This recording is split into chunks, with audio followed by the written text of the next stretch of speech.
মহাজন, আঙ্গো কাজ কাম শেষ, তাইলে আমরা বাসায় যাই। কাজ শেষ করছস, বাসায় যাবি? তাহলে তোরা এক কাজ কর, আমি এইমাত্র ব্যাংক থেকে টাকা উঠে লইছি, তোরা বেতনটা নিয়ে যা।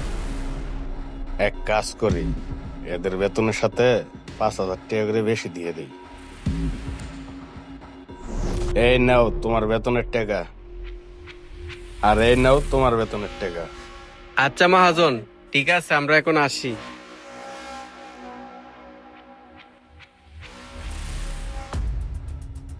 আরে মহাজন দেখি আমার 5,000 টাকা বেশি দিয়েছে।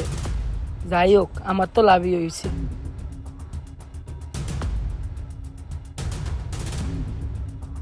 কি ব্যাপার, মহাজনে যে আজকে টাকাটা আমার দিল, এখানে তো মনে হইতাছে বেশি বেশি লাগতেছে। না, একটু গয়না দেখি তো। কি ব্যাপার, মহাজনে দিকে আমাকে 5,000 টাকা বেশি দিয়ে দিছে। না, মহাজনকে টাকাটা ফেরত দিয়ে আসি।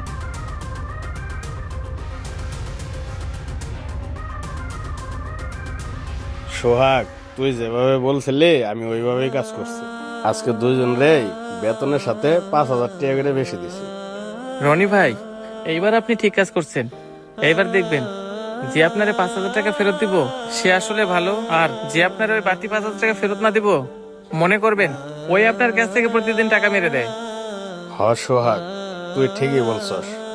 আজকে হোটেলে ওরা আসলে ধরা পড়বে কে ভালো আর কে চোর। আচ্ছা ঠিক আছে রনি ভাই, তাহলে চলেন। আচ্ছা চল ভাই, এই বিল। আসসালামু আলাইকুম মহাজন। ওয়ালাইকুম আসসালাম।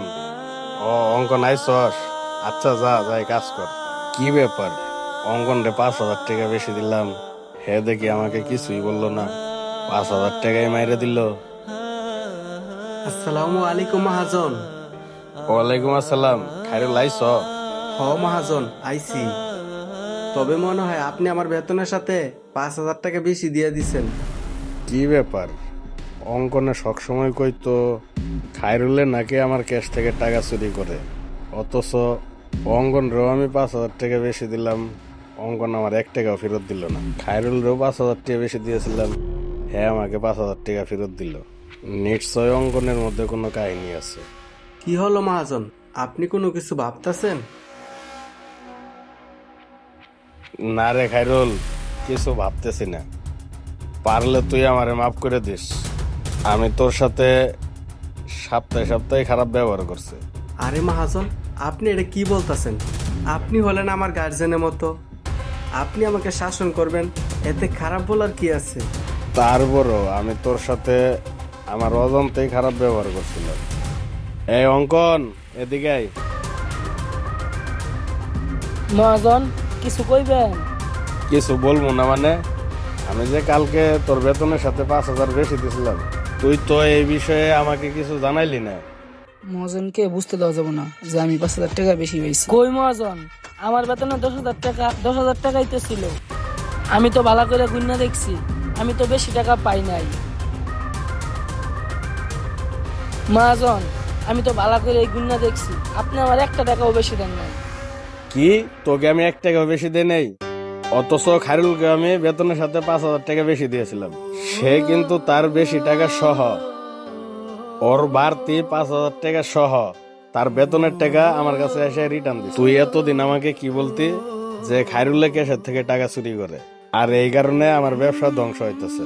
তবে এইবার আমি বুঝলাম যে খাইরুলের নয়, তুই এতদিন টাকা চুরি করে খাইরুলের দোষ দেস। হায় হায়, এবার মনে হয় মহাজনের কাছে ধরা খাইয়া গেলাম। কিরে, কি ভাবতেছস? তোর টাকাগুলো বাইর করে দেখি।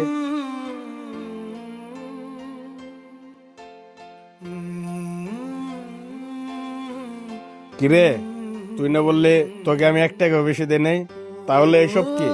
মহাজন, আমার ভুল হয়ে গেছে গা, আপনি আমার এবারের মতো মাফ করে দেন। শোন, কুকুরের লেজ কখনো সোজা হয় না। তোকে আমি এবার মাফ করবো, পরে তুই সুযোগ পাইলে আবারও টাকা চুরি করবি। তাই তোকে ভালোই ভালোই কইতাছি, এই মুহূর্তে দোকান থেকে বের হয়ে যাবে। মহাজন, এই শহরে আমার কেউ নাই, আপনি যদি আমার বার করে দেন আমি কার কাছে যাবো? মহাজন, আমি আপনি 2টা হাত জোর করে কই, আপনি আমার বার করে দিয়েন না। কিরে, তুই তো আমার ভালো ভালো কথা শুনোস না। তুই কি এখন বের হইবি নাকি পুলিশে দিবি? বাইরে তুই এখন এখান থেকে যা।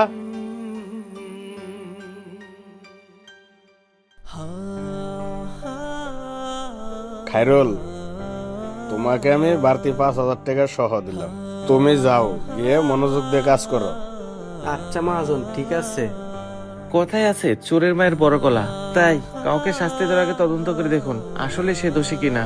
আমাদের ভিডিওটি আপনাদের কাছে কেমন লাগলো? ভালো লাগলে অবশ্যই লাইক কমেন্ট এবং শেয়ার করে দিবেন। ধন্যবাদ।